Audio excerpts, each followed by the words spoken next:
नमस्कार दोस्तों, ये video editorial compilation for mains का पार्ट है। आप प्लेलिस्ट में जाके एडिटोरियल की वीडियोस पेपर वाइज और टॉपिक वाइज देख सकते हो।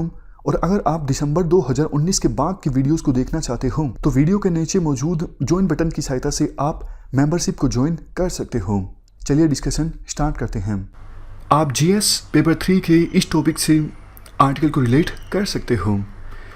देखो, सरकार ने ये 20 लाख करोड़ का जो पैकेज अनाउंस किया है आत्मनिर्भर भारत अभियान के तहत, इसमें एग्रीकल्चर के लिए क्या कुछ है, ये हमारे आज के इस आर्टिकल का फोकस है।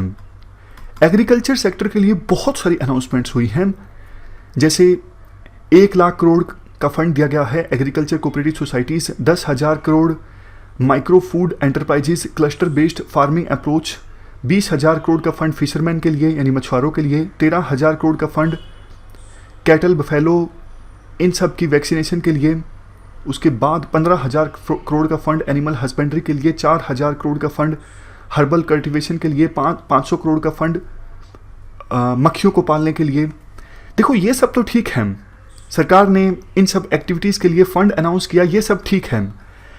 लेकिन जो रिफॉर्म्स लाने की घोषणा सरकार ने की है वो बहुत बड़ी चीज़ है। मतलब कुछ इकोनॉमिस्ट के द्वारा तो ये कहा जा रहा है, जैसे देखो, जितने बड़े रिफॉर्म्स हमारे देश की इकोनॉमी में आए थे 1991 में एलपीजी रिफॉर्म्स, जिन्होंने हमारे देश की इकोनॉमी को एक नई दिशा प्रदान की, एक नई एनर्जी प्रदान की, उसी प्रकार से एग्रीकल्चर सेक्टर में जो रिफॉर्म्स सरकार ने अनाउंस किए हैं वो रिफॉर्म्स लॉन्ग ड्यूरेशन में एग्रीकल्चर सेक्टर को आगे ले जाने का काम करेंगे। कौन से वो रिफॉर्म्स हैं? मेनली देखो, 3 रिफॉर्म्स की बात राइटर करते हैं।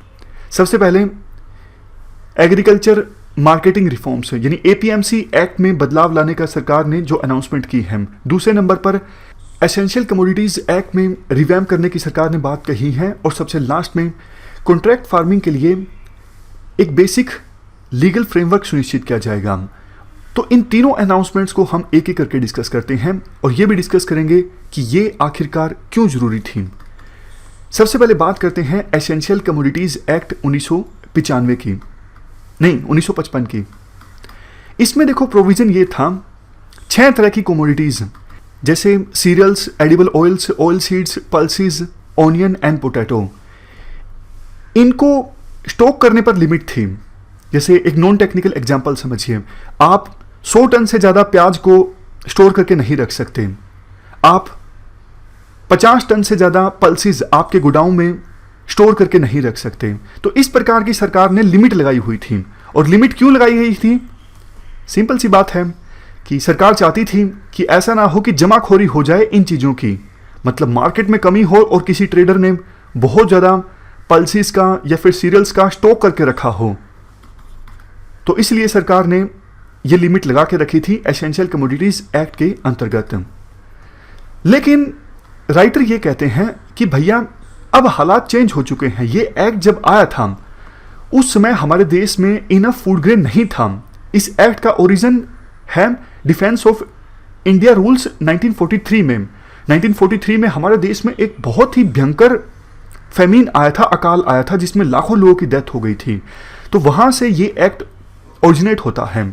उसके बाद हमने वर्ल्ड वार सेकंड देखा, उसके बाद हमने आज़ादी के बाद ऐसा दौर भी देखा जब हमें फूड ग्रेन को यूएसए से इंपोर्ट करना पड़ रहा था।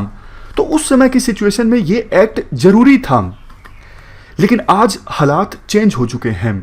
आज इंडिया राइस का पूरे वर्ल्ड में सबसे बड़ा एक्सपोर्टर है। मतलब जितना राइस इंडिया एक्सपोर्ट करता है उतना राइस और कोई देश एक्सपोर्ट नहीं करता है।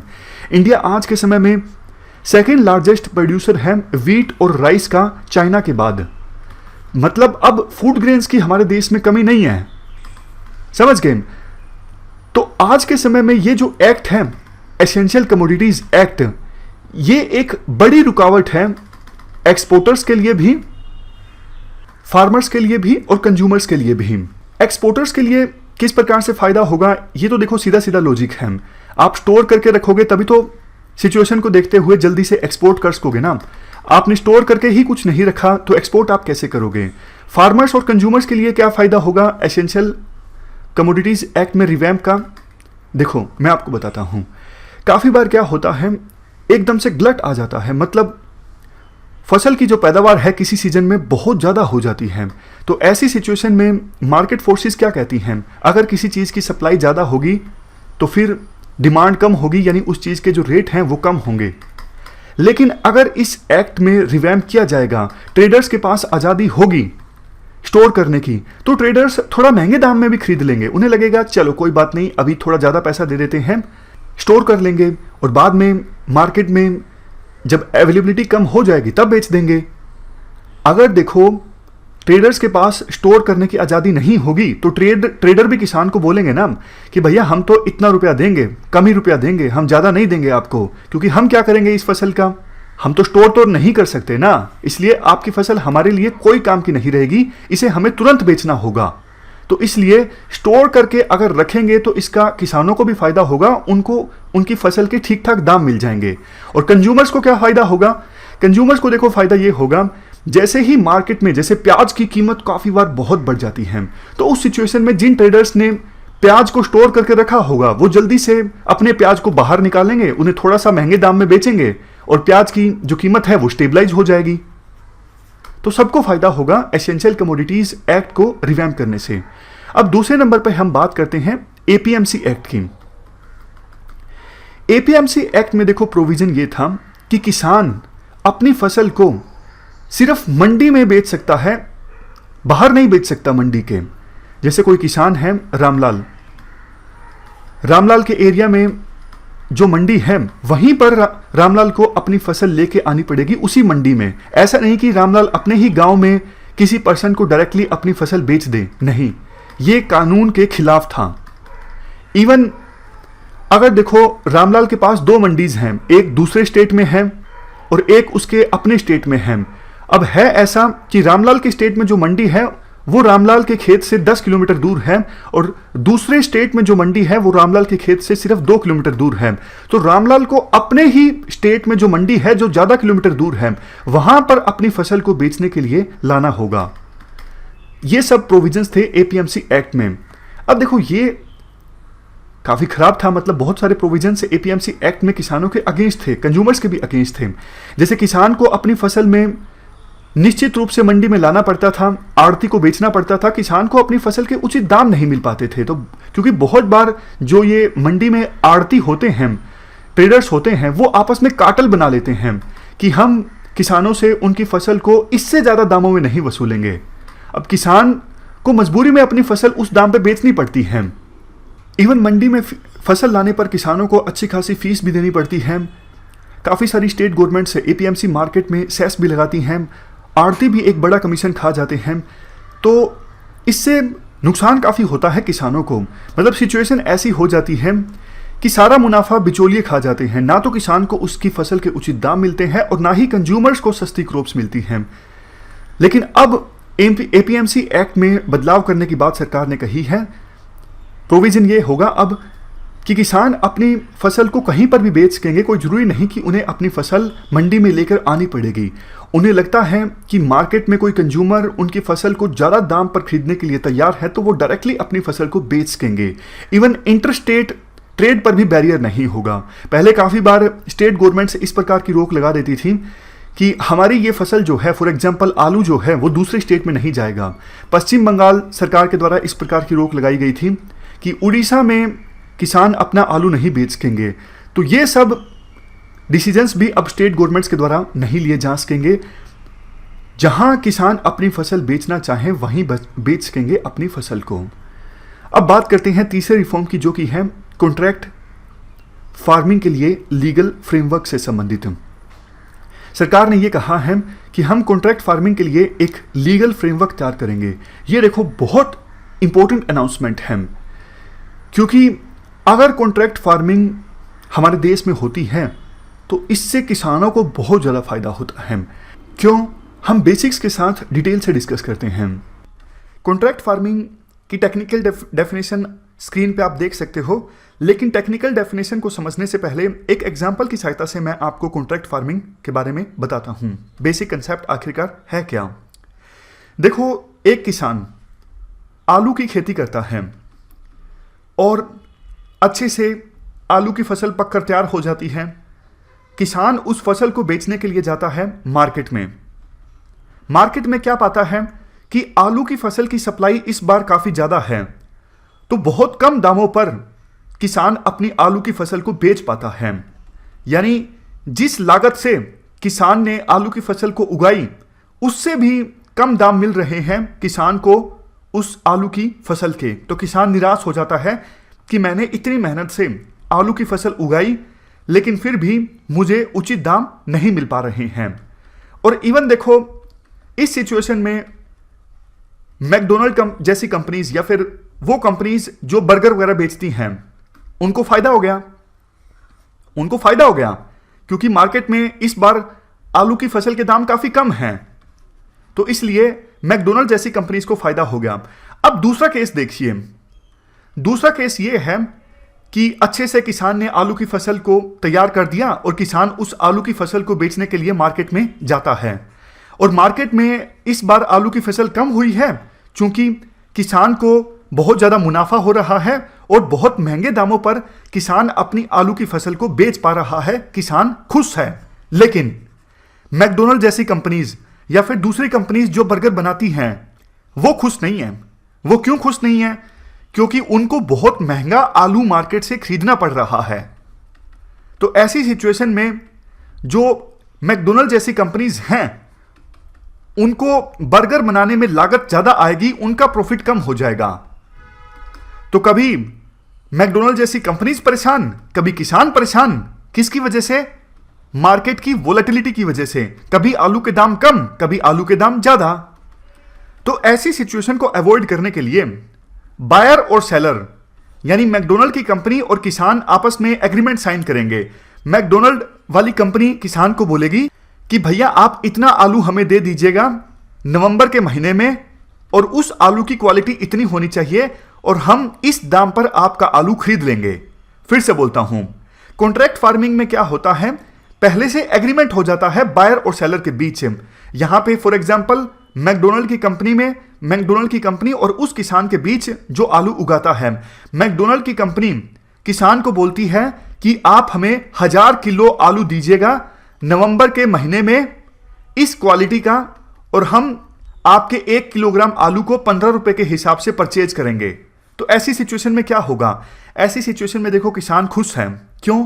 क्योंकि किसान को खतरा नहीं है। किसान आलू की फसल तो उगाता है, लेकिन उसके मन में कहीं ना कहीं डर रहता है कि अरे मुझे मेरी फसल के उचित दाम मिल भी पाएंगे या फिर नहीं मिल पाएंगे। लेकिन कॉन्ट्रैक्ट फार्मिंग में क्या हुआ, पहले से कॉन्ट्रैक्ट साइन हो गया किसी कंपनी के साथ कि मुझे इतना आलू देना है इस क्वालिटी का, इस समय पर, इतने रेट पर।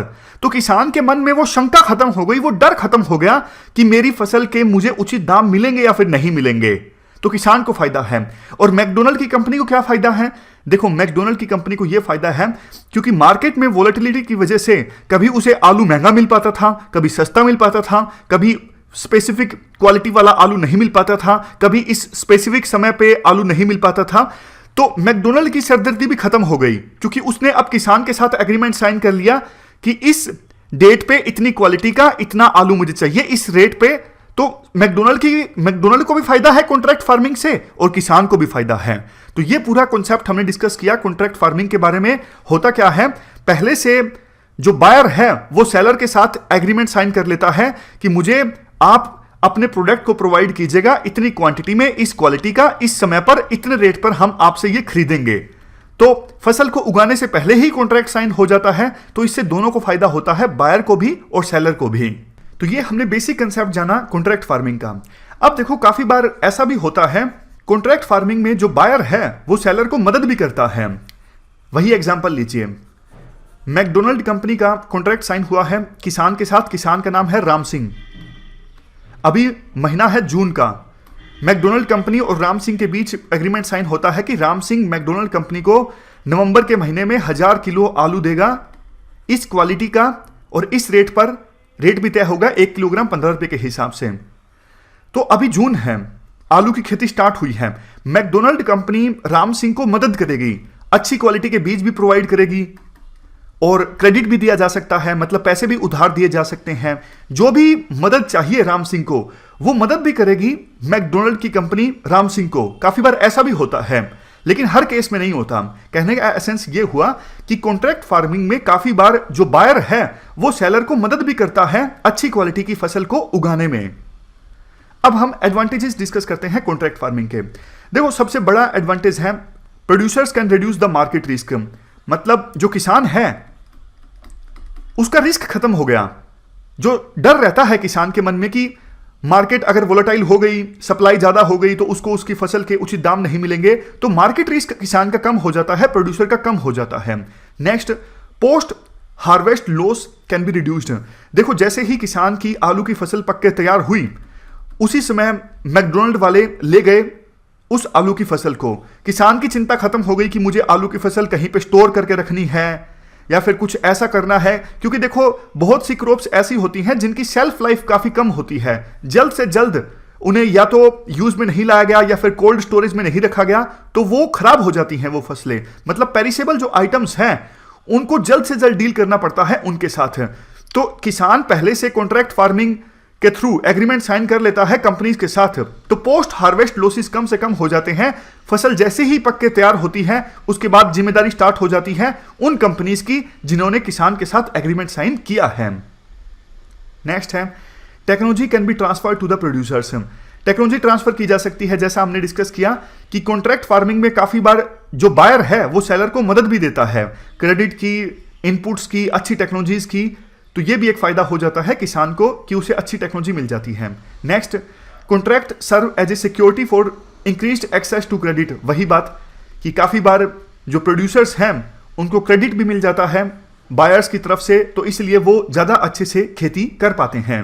इसके अलावा देखो, किसान वैसे कन्वेंशनल तरीके से अपनी फसल को बेचने के लिए मंडी में या फिर अनरेगुलेटेड मार्केट में जाता है तो बीच में मिडिलमैन काफी आ जाते हैं, बिचौलिए काफी ज्यादा आ जाते हैं। तो इससे ना तो किसान को उसकी फसल के उचित दाम मिलते और कंज्यूमर्स को भी प्रोडक्ट महंगा मिलता है। लेकिन इस प्रकार से किसान कॉन्ट्रैक्ट फार्मिंग के थ्रू पहले से किसी बड़ी कंपनी के साथ एग्रीमेंट साइन कर लेता है तो मिडिलमैन जो है, मिडिलमैन चेन से खत्म हो जाते हैं, बिचौलिए खत्म हो जाते हैं। इसका भी एक बड़ा फायदा होता है। नेक्स्ट पॉइंट, फसल की पैदावार के लिए भी तो अच्छा है ना ये। देखो, किसान को अगर हेल्प दी जा रही है कंपनी के द्वारा जिसके साथ किसान का एग्रीमेंट साइन हुआ है, तो किसान की जो पैदावार है वो बढ़ेगी, यानी जो फूड प्रोडक्शन है उसमें भी इजाफा होता है। तो ये हमने सारे एडवांटेजेस डिस्कस किए, फायदे डिस्कस किए कॉन्ट्रैक्ट फार्मिंग के। अब हम बात करते हैं कॉन्ट्रैक्ट फार्मिंग के क्रिटिसिज्म की। देखो, सबसे पहला तो क्रिटिसिज्म यही है, हम बार बार बात कर रहे हैं कि जो बायर है, फॉर एग्जाम्पल मैकडोनल्ड की कंपनी, उसका किसान के साथ एग्रीमेंट साइन हुआ है कि हम इस रेट पर इस समय इस क्वालिटी की इतनी फसल आपसे खरीदेंगे। देखो, इससे किसान को भी नुकसान हो सकता है, मैकडोनल्ड की कंपनी को भी नुकसान हो सकता है। हो सकता है कि जिस रेट पर एग्रीमेंट साइन हुआ है बायर और सेलर के बीच, यानी किसान और मैकडोनल्ड की कंपनी के बीच, बाद में किसान को मार्केट में अपनी फसल के उससे ज़्यादा रेट मिल रहे हों, बाद में किसान को धोखा हो, उसे पछतावा हो कि मैंने कॉन्ट्रैक्ट फार्मिंग के लिए एग्रीमेंट क्यों साइन किया, क्योंकि मुझे मेरी फसल के मार्केट में ज़्यादा दाम मिल रहे हैं। तो ये एक पॉइंट है। नेक्स्ट पॉइंट ये है, किसान जो है वो डिपेंडेंट हो जाता है बड़ी फर्म पर जिसके साथ एग्रीमेंट साइन हुआ है। फॉर एग्जाम्पल, मैकडोनल्ड की कंपनी किसान को इनपुट्स के लिए पैसा दे रही है, अच्छी टेक्नोलॉजी दे रही है, क्रेडिट दे रही है, तो किसान क्या होगा, पूरी तरह से निर्भर हो जाएगा उस कंपनी पर। पहले किसान निर्भर हुआ करता था मनी लेंडर पे, अब निर्भर हो जाएगा बड़ी कंपनीज पे। तो ये डिपेंडेंसी गलत है। तीसरा पॉइंट, इससे मोनोकल्चर प्रमोट होगा। मोनोकल्चर मतलब हर एक साल किसान उसी फसल को उगाना स्टार्ट कर देगा। इस साल किसान ने आलू उगाया, उस कंपनी के साथ एग्रीमेंट साइन हुआ, किसान को लगा अरे फायदा है कॉन्ट्रैक्ट फार्मिंग से, तो अगली बार भी किसान कॉन्ट्रैक्ट फार्मिंग करेगा, अगली बार भी लगातार चलता जाएगा। सेम फसल को किसान उगाता रहेगा, फसलों की रोटेशन नहीं होगी, तो इससे सोइल की जो प्रोडक्टिविटी है वो कम हो जाएगी, मोनोकल्चर प्रमोट होगा। नेक्स्ट पॉइंट देखो ये है, हमारे देश में स्मॉल और मार्जिनल फार्मर्स की संख्या ज्यादा है, छोटे किसानों की। अब देखो, छोटे किसानों के पास आपको पता है ज्यादा फसल का सरप्लस तो होता नहीं है, थोड़ी बहुत उनकी फसल होती है, उसी को वो बेच के अपना खर्चा पानी चलाते हैं। तो छोटे किसानों के साथ ये बड़ी कंपनीज कॉन्ट्रैक्ट करती नहीं है, ये बड़े किसानों के साथ ही करती हैं। ये भी एक क्रिटिसिज्म है कॉन्ट्रैक्ट फार्मिंग का। नेक्स्ट पॉइंट, देखो ऐसा भी तो हो सकता है बाद में विवाद हो जाए, मैकडोनल्ड और किसान के बीच एग्रीमेंट तो साइन हो गया कि इस क्वालिटी का आलू इस महीने में इतने समय पे आप प्रोवाइड करोगे इस रेट पे और क्वांटिटी भी ये है, लेकिन बाद में जब देने की बारी आए तो मैकडोनल्ड की कंपनी ये बोल सकती है कि भैया जिस क्वालिटी पे बात हुई थी आपका आलू उस क्वालिटी का नहीं है। तो इस सिचुएशन में देखो विवाद खड़ा हो जाएगा। किसान बोलेगा मेरा आलू उसी क्वालिटी का है जो आपने कहा था, लेकिन कंपनी बोल सकती है नहीं आपका आलू घटिया है, जो क्वालिटी हमने एक्सपेक्ट की थी उस क्वालिटी का आलू आपका नहीं है। तो यह भी एक दिक्कत है कि बाद में विवाद खड़ा हो सकता है, कोऑर्डिनेशन में प्रॉब्लम आ सकती है बायर और सेलर के बीच, समय की देरी हो सकती है। मतलब जिस समय पे बात तय हुई थी किसान थोड़ा सा लेट कर दे, बाद में कंपनी इंकार कर दे कि नहीं एग्जैक्टली उसी समय पे हमें चाहिए था, तो ये काफ़ी दिक्कतें आ जाती हैं। लास्ट में पॉइंट ये भी है, हम बार बार ये बोल रहे हैं कि जो बायर है, बड़ी कंपनीज जिन्होंने एग्रीमेंट साइन किया है किसान के साथ, वो टेक्नोलॉजी देंगे, वो इनपुट्स देंगे, लेकिन हो सकता है कि उनके पास इतनी नॉलेज ही ना हो, उनके पास टेक्नोलॉजी हो ही ना, वो इतनी कॉम्पिटेंट हो ही ना कि किसान का फायदा कर सके। तो ये सारे क्रिटिसिज्म हैं कॉन्ट्रैक्ट फार्मिंग के। आप कुछ एग्जाम्पल्स भी दे सकते हो कॉन्ट्रैक्ट फार्मिंग की सक्सेस स्टोरीज के बारे में। देखो पेप्सिको कंपनी ने, पेप्सी जिसका प्रोडक्ट है, पेप्सिको कंपनी ने मध्य प्रदेश और आंध्र प्रदेश में काफ़ी सारे किसानों की मदद की ताकि उनको उनकी फसल के अच्छे रिटर्न्स हासिल हो सकें। अमूल और नेशनल डेयरी डेवलपमेंट बोर्ड ने मिल्क प्रोक्योरमेंट से संबंधित काफ़ी सारे किसानों की हेल्प की, और शुगर केन कोऑपरेटिव्स ने भी किसानों की काफ़ी हेल्प की महाराष्ट्र में। तो ये कुछ एग्जाम्पल्स हैं, सक्सेस स्टोरीज हैं कॉन्ट्रैक्ट फार्मिंग के, आप लिख सकते हो। तो इस प्रकार से देखो हमने ये डिस्कस कर लिया कि कॉन्ट्रैक्ट फार्मिंग के काफ़ी सारे एडवांटेजेस भी हैं और क्रिटिसिज्म भी हैं। तो सिर्फ एडवांटेजेस का लाभ मिले वेरियस स्टेक होल्डर्स को, और जो कमियां हैं वो सामने ना आए कॉन्ट्रैक्ट फार्मिंग में, ये इंश्योर करने के लिए सरकार ने एक मॉडल कॉन्ट्रैक्ट फार्मिंग एक्ट बनाया। इस मॉडल कॉन्ट्रैक्ट फार्मिंग एक्ट के फीचर्स क्या हैं उनके बारे में हम डिस्कस कर लेते हैं। सबसे पहले तो देखो, ensure buying of entire pre agreed quantity of contract farming produce as per contract. काफ़ी बार देखो ये होता है कि किसान के बीच और मैकडोनल्ड कंपनी के बीच कॉन्ट्रैक्ट साइन हो जाता है कि हम आपसे 10,000 किलोग्राम आलू खरीदेंगे, लेकिन बाद में मैकडोनल्ड कंपनी मना कर देती है कि नहीं हमें 10,000 किलोग्राम आलू नहीं चाहिए, कम चाहिए। तो ऐसी सिचुएशन में किसान कहाँ जाएगा, मतलब अपना बाकी आलू किसान कहाँ बेचेगा। तो ये इंश्योर करने के लिए कि जिस क्वांटिटी के लिए बायर ने एग्रीमेंट साइन किया है सेलर के साथ, उस क्वांटिटी को ही बायर सेलर से परचेज करे। मतलब जिस क्वांटिटी के लिए एग्रीमेंट साइन किया है वो सारी क्वांटिटी बायर जो है वो सेलर से परचेज करें। ये पहला फीचर है। दूसरा feature, to guide contract parties to fix pre agreed price. काफी बार देखो कॉन्ट्रैक्ट फार्मिंग ना मतलब वैसे हो जाती है ऊपर ऊपर से कि बायर जो है वो सेलर को बोल देता है कि हम आपसे इतना क्वांटिटी का आपका प्रोडक्ट परचेज करेंगे, लेकिन प्राइस तय नहीं होता है। तो इस वजह से बाद में प्रॉब्लम्स आ जाती हैं। बाद में किसान कहता है कि हमने तो सोचा कि आप इस रेट पे खरीदोगे, लेकिन कंपनी बोलती है कि नहीं इस रेट पे हम नहीं खरीदेंगे। तो ऐसे नहीं होना चाहिए। कॉन्ट्रैक्ट फार्मिंग में प्राइस पहले से डिसाइड होना चाहिए, यानी प्री एग्रीड प्राइस होना चाहिए जिस पर दोनों राजी हों। यह दूसरा फीचर है मॉडल कॉन्ट्रैक्ट फार्मिंग एक्ट का कि प्राइस पहले से डिसाइड हो।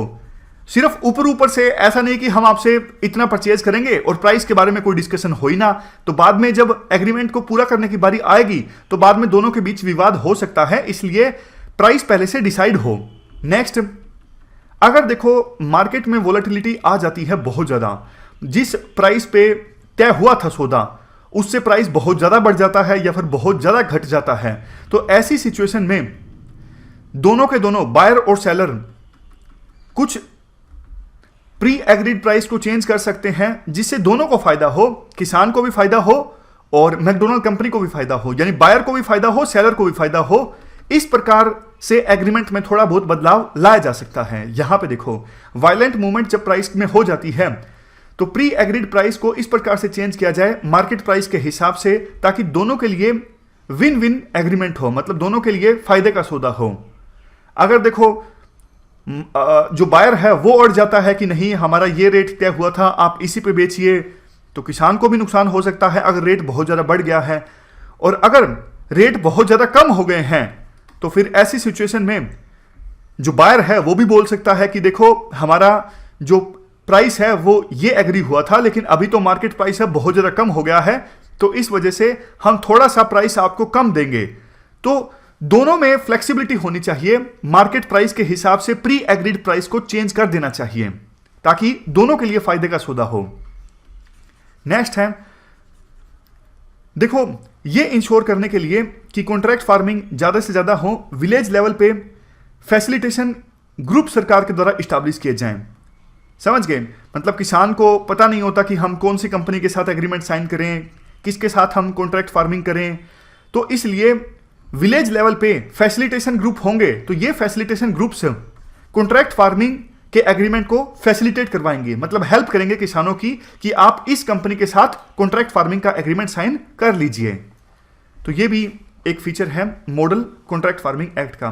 नेक्स्ट, कॉन्ट्रैक्ट फार्मिंग जो है वो एपीएमसी एक्ट के दायरे से बाहर रहेगी। एपीएमसी मतलब agriculture market produce committee act. तो ये एक्ट के बारे में हम डिस्कस करेंगे। इस एक्ट के दायरे से बाहर रहेगी कॉन्ट्रैक्ट फार्मिंग, फिलहाल आप ये याद रखिए। नेक्स्ट है, देखो अगर कॉन्ट्रैक्ट फार्मिंग में किसी प्रकार का डिस्प्यूट हो भी जाता है बायर और सेलर के बीच, तो डिस्प्यूट को एड्रेस करने के लिए लोएस्ट लेवल पे डिस्प्यूट सेटलमेंट मैकेनिज्म इस्टेब्लिश किया जाएगा। ऐसा ना हो कि बायर और सेलर के बीच किसी प्रकार का एग्रीमेंट जो था वो डिस्प्यूट में बदल गया, तो किसान बेचारा गरीब वो कहां कोर्ट के धक्के खाएगा, शहर में उसे कोर्ट जाना पड़ेगा, तो उसे कितनी मुसीबतों का सामना करना पड़ेगा। और जो बड़ी कंपनीज हैं उनके कोई फर्क नहीं पड़ता, वो वकील को भेज देंगे, लेकिन किसान जो है उसको दिक्कत आ जाती है, किसी प्रकार का डिस्प्यूट हो जाता है। तो गांव लेवल पे ही, मतलब लोएस्ट लेवल पे ही कोई डिस्प्यूट सेटलमेंट मैकेनिज्म होना चाहिए ताकि किसान डिसएडवांटेज में ना रहे अगर डिस्प्यूट हो जाता है किसी प्रकार का, और वो डिस्प्यूट जो सेटलमेंट हो वो गांव लेवल पे ही हो जाए या फिर लोएस्ट लेवल पे ही हो जाए। सबसे लास्ट में है, कमेटी भी स्टैब्लिश की जाएगी। ये देखो, development and promotion authority establish की जाएगी ताकि मॉडल कॉन्ट्रैक्ट फार्मिंग एक्ट के अंदर जो प्रोविजंस हैं उन्हें फुलफिल किया जा सके। इसके लिए क्या किया जाएगा? Development and promotion authority establish की जाएगी। तो ये फीचर्स हैं मॉडल कॉन्ट्रैक्ट फार्मिंग एक्ट के। सिग्निफिकेंस क्या है? सिग्निफिकेंस देखो आसान है, किसान सिक्योर रहेंगे। अगर बड़ी कंपनीज किसानों के साथ धोखा करती हैं, एग्रीमेंट से पलट जाती हैं, तो उनके ऊपर पेनल्टी लगाई जा सकती है।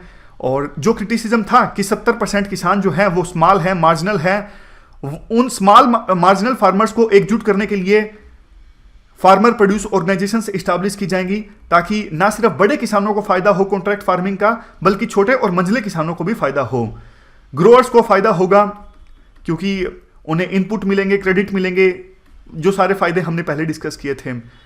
कंपनियों को भी इंसेंटिव मिलेगा क्योंकि बिचौलिए खत्म हो जाएंगे, वो सीधा अपनी फसलों को किसानों से परचेज कर सकेंगे, तो उनको फसलें सस्ती मिल जाएंगी।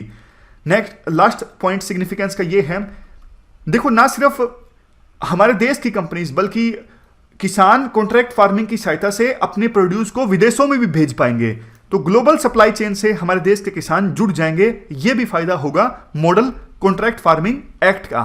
अब लास्ट में बारी आती है वे फॉरवर्ड की, यानी सजेशंस की। सजेशंस ये दिए जा सकते हैं अगर कॉन्ट्रैक्ट फार्मिंग के ऊपर क्वेश्चन आता है।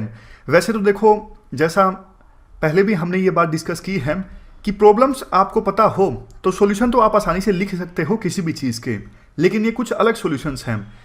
जैसे वो फार्मर्स जो फ्रूट्स और वेजिटेबल्स को उगाते हैं उनको आप इंटीग्रेट कर दो एग्रो प्रोसेसिंग यूनिट्स के साथ। एग्रो प्रोसेसिंग यूनिट्स मतलब एग्रीकल्चर प्रोडक्ट्स को प्रोसेस करने वाली यूनिट्स, ताकि बेटर प्राइस रियलाइजेशन हो सके, ना सिर्फ प्रोड्यूसर्स के लिए बल्कि बायर्स के लिए भी, यानी वो लोग जो एग्रो प्रोसेसिंग यूनिट को चलाते हैं। इससे पोस्ट हार्वेस्ट लॉसेस को कम से कम किया जा सकता है। यानी किसान ने अपनी फसल उगा दी है, हार्वेस्टिंग भी हो गई है, उसके बाद क्या किया जाए, उस फसल का जल्दी से जल्दी बेचा जाए, कहाँ पे स्टोर करके रखा जाए, वो सब चीज़ें के लिए किसानों को चिंता करने की आवश्यकता नहीं है। एग्रो प्रोसेसिंग यूनिट्स अपने आप देख लेंगी वो सारी चीज़ें, अगर हम इंटीग्रेट कर सकते हैं फार्मर्स को और एग्रो प्रोसेसिंग यूनिट्स को।